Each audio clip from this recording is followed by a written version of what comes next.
So yeah, rant and chill. Something to rant about. Oh yeah, let's rant about something. It's not really much, I would suppose. So like people were talking about. I saw a lot of people talking about what the completionist. I mean, do you guys know who he is? I know who he is because I used to watch his stuff a long time ago. A long time ago. I used to watch primarily like gaming content. I still do. The other night, I was watching it slash listening to a stream while playing Civilization 6. And it was bizarre DOS games. And it was like a 3-hour stream. And I was like, oh, wow, okay, this is cool stuff. But nerd alert, stuff I do, right?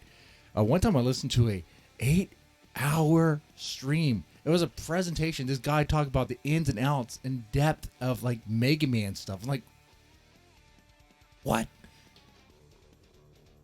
Had it on in the background, like just noise. I was like amazed, like that this guy had enough time to do that. I was like, wow, that's dedication.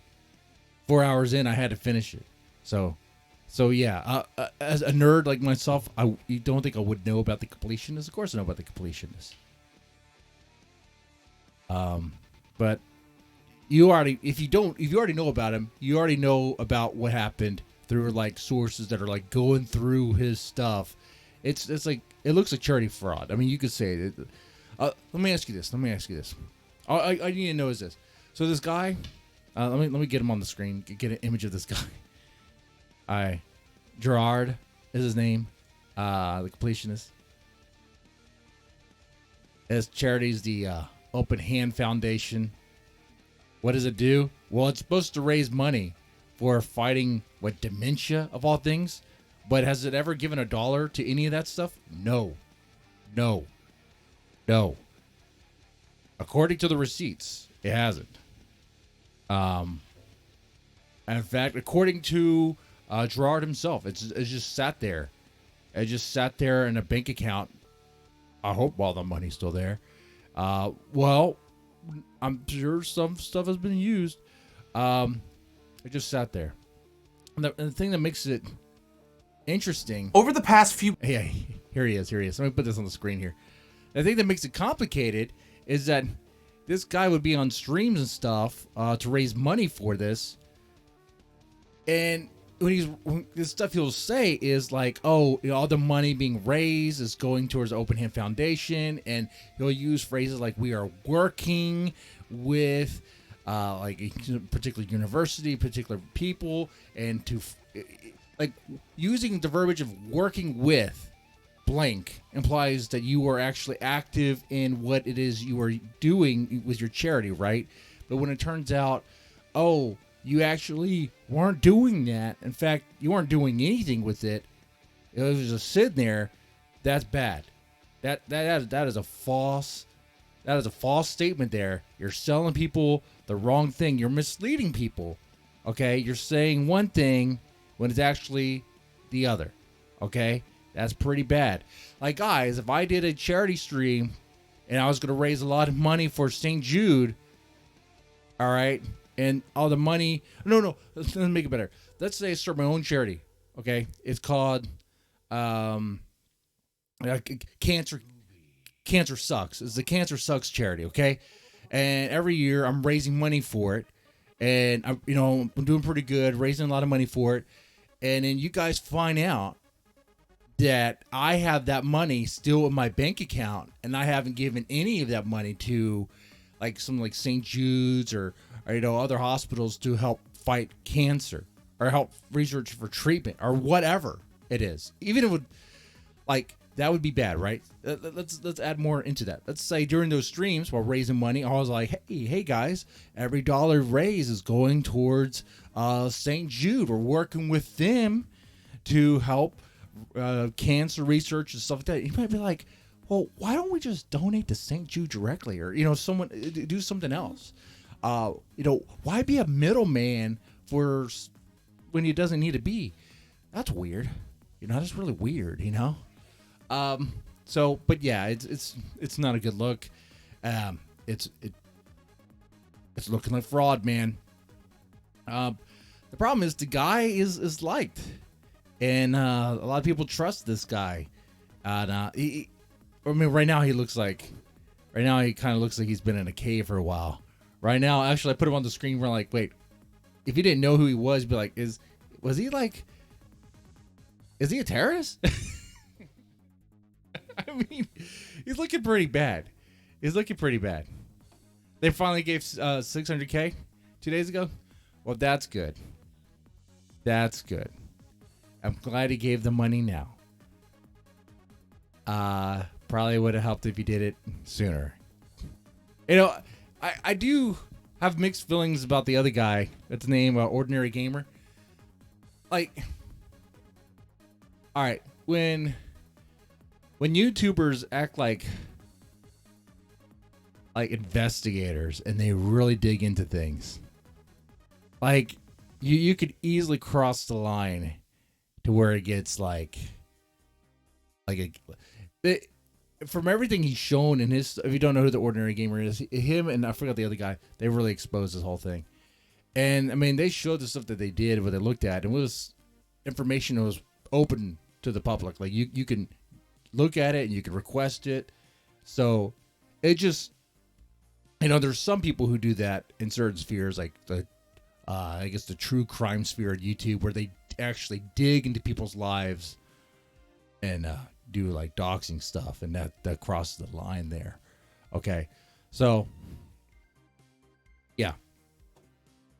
So my response for the completionist, well, it sucks, man, and good luck getting the trust back, because you pissed that away and it's gone. So there's that.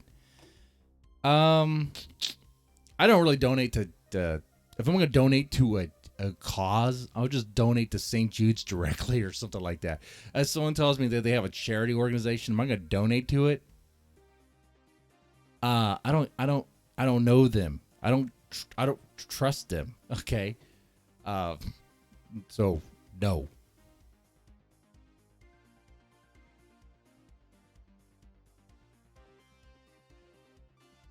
All right. So I think that takes care of our rant here, right?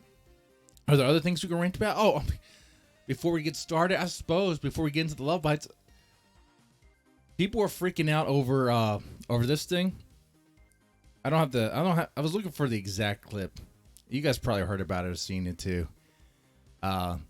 Leave the world behind. Apparently there's a scene where there's this black woman laying in bed with her black husband. I'm assuming husband. I've not seen this and don't really have any desire to. And she says something like, trust shouldn't be doled out so easily, especially to white people. And that got people bothered. And I want to say this about this. Looking at this from a creative mind, from a creative perspective, I don't have a problem with shows and movies having like racist characters. If a character is gonna have that sort of way, then that's fine. It can add and it's a character flaw that you can work with. That's fine.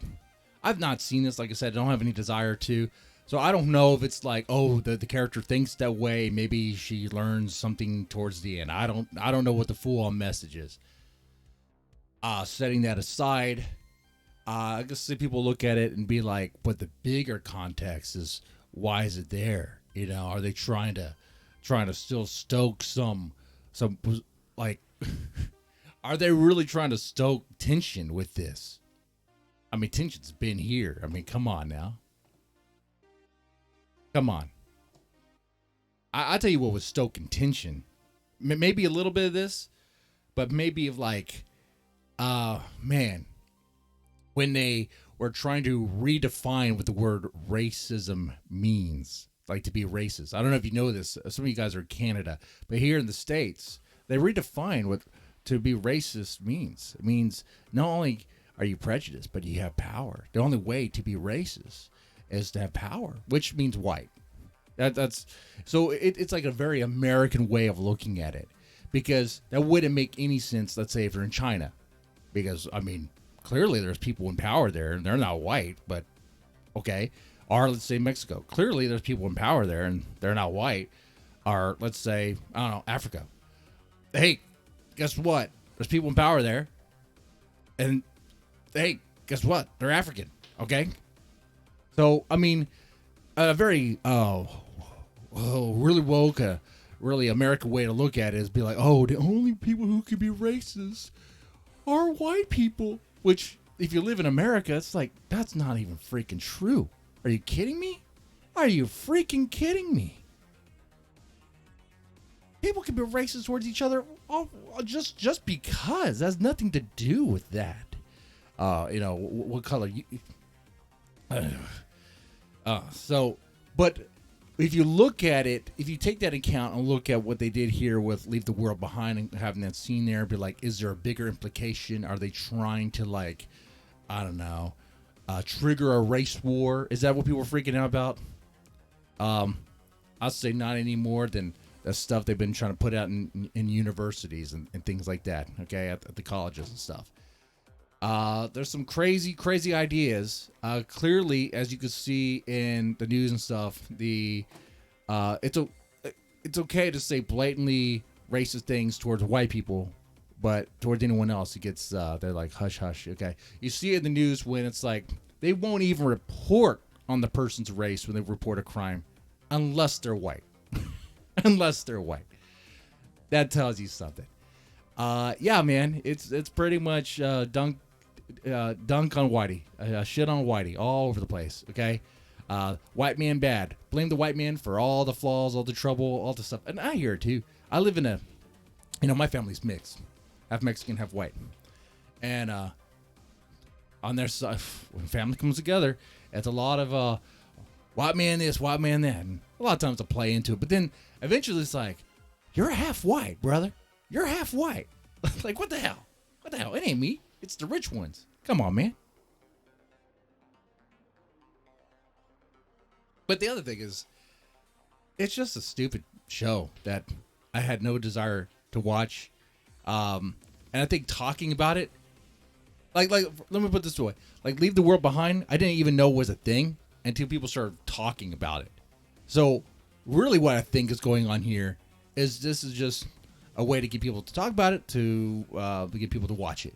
But be like, but it's going to get bad reviews and people are going to cancel their Netflix. They're not caring about the ratings. They don't care about the ratings. And people cancel their Netflix. That people are going to get their Netflix or maybe get someone else's Netflix so they can watch this and see it for themselves. I think that's what they're betting on. Will it work? I don't know. We'll see. But that's my take on it. Anyway.